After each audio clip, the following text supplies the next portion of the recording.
नमस्कार दोस्तों, अनसुनी दिव्य कथाएं में आपका स्वागत है।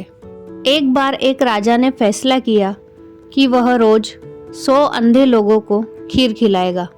एक दिन खीर वाले दूध में सांप ने मुंह डाला और दूध में विष डाल दिया और फिर उस जहरीली खीर को खाकर पूरे 100 के 100 अंधे लोग मर गए। राजा बहुत परेशान हो गया कि मुझे 100 आदमियों की हत्या का पाप लगेगा। राजा परेशानी की हालत में अपने राज्य को छोड़कर जंगलों में भक्ति करने के लिए चला गया ताकि उसे इस पाप से माफ़ी मिल सके।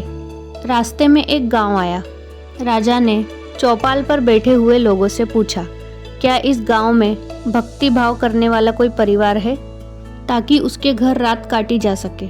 चौपाल में बैठे लोगों ने बताया कि इस गांव में 2 भाई बहन रहते हैं जो खूब बंदगी करते हैं। राजा उनके घर रात ठहर गया। सुबह जब राजा उठा तो लड़की ध्यान पर बैठी हुई थी। इससे पहले लड़की का रूटीन था कि वह दिन निकलने से पहले ही ध्यान से उठ जाती थी और नाश्ता तैयार करती थी। लेकिन उस दिन वह लड़की बहुत देर तक ध्यान में बैठी रही। जब लड़की ध्यान से उठी तो उसके भाई ने पूछा, बहन तू इतना लेट उठी है? अपने घर पर मुसाफिर आया हुआ है। इन्होंने नाश्ता करने के बाद बहुत दूर जाना है। तुझे ध्यान से जल्दी उठना चाहिए था। तो लड़की ने जवाब दिया, भैया ऊपर एक ऐसा मामला उलझा हुआ था। धर्मराज को किसी उलझन भरी स्थिति पर कोई फैसला लेना था और मैं वो फैसला सुनने के लिए रुक गई थी, इसलिए इतनी देर तक ध्यान में बैठी रही। फिर उसके भाई ने पूछा, ऐसी क्या बात थी? तो लड़की ने बताया, एक राज्य का राजा अंधे व्यक्तियों को खीर खिलाया करता था, लेकिन सांप द्वारा दूध में विष डालने की वजह से 100 अंधे व्यक्ति मर गए। अब धर्मराज को समझ नहीं आ रहा था कि अंधे व्यक्तियों की मौत का पाप राजा को लगे, सांप को लगे या फिर दूध खुला छोड़ने वाले व्यक्ति को लगे। राजा भी उनकी बातें सुन रहा था। राजा को अपने से संबंधित बात सुनकर दिलचस्पी हुई और उसने लड़की से पूछा कि फिर क्या फैसला हुआ।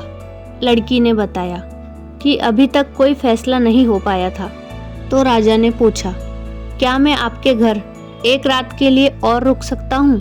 दोनों भाई बहन ने उसे खुशी से हाँ कर दी। राजा अगले दिन के लिए रुक गया, लेकिन चौपाल पर बैठे हुए लोग दिन भर यही चर्चा करते रहे कि कल जो व्यक्ति हमारे गांव में एक रात रुकने के लिए आया था और कोई भक्ति भाव वाला घर पूछ रहा था, उसकी भक्ति का नाटक तो सामने आ गया है। रात काटने के बाद वो इसलिए नहीं गया, जवान लड़की को देखकर उस व्यक्ति की नीयत खोटी हो गई, इसलिए वह उस सुंदर और जवान लड़की के घर पक्के तौर पर ही ठहरेगा या फिर लड़की को लेकर भागेगा। दिन भर चौपाल में उस राजा की निंदा होती रही। अगली सुबह लड़की फिर से ध्यान पर बैठी और इस बार रूटीन के अनुसार उठ गई। तो राजा ने उससे पूछा, बेटी अंधे व्यक्तियों की हत्या का पाप किसको लगा? तो लड़की ने बताया, वह पाप तो हमारे गांव के चौपाल में बैठने वाले लोग बांट कर ले गए। निंदक हमेशा दूसरों के पाप अपने सिर पर ढोता रहता है और दूसरों के द्वारा किए गए उन पाप कर्मों के फल को भी वह भोगता है, इसलिए हमें सदैव निंदा से बचना चाहिए। तो दोस्तों, यह थी आज की हमारी प्रेरक कहानी। आपको यह कहानी कैसी लगी हमें कमेंट करके ज़रूर बताएं और इस प्रकार की अन्य अनसुनी दिव्य कथाएं सुनने के लिए हमारे चैनल को सब्सक्राइब करें और इस वीडियो को लाइक और शेयर करना ना भूलें। राधे राधे।